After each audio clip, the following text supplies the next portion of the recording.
हम सब जानते हैं परमात्मा की दया से जो वर्तमान का समय है वो वर्तमान का समय कई कई सारी चुनौतियों वाला भी है। और चुनौतियों वाले में एक विषय हमारे अपने बेरोजगारी के दौर में कोई भी नई फैक्ट्री खुलती है तो नई फैक्ट्री खोलने के लिए सरकार ही उसमें नियम बनाती है कि हाँ हम सरकारी जमीन लीज पे दे देंगे। शासन की विभिन्न प्रकार की योजना से वो फैक्ट्री खड़ी हो जाना चाहिए। ऐसे कई कारण से वो महत्व देते हैं। लेकिन हम सब जानते हैं कि जैसे हमारी वर्तमान की व्यवस्था खड़ी होती और कोई कारण से फैक्ट्री बंद हो जाती तो सब हाथ खड़े कर देते।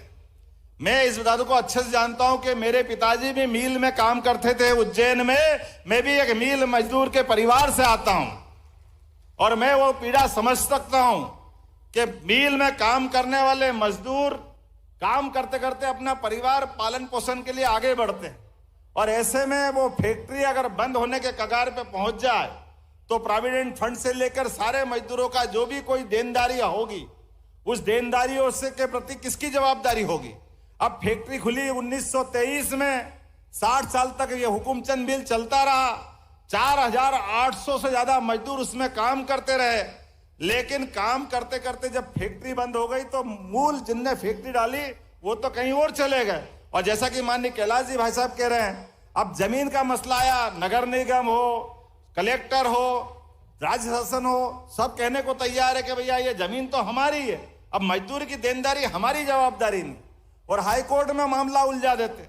ऐसा कैसा उज्जैन में विनोद विमल मिल का मामला उलझा हुआ था जिसके माध्यम से मैं अपने उस पूरे माहौल को नजदीक से देखा था।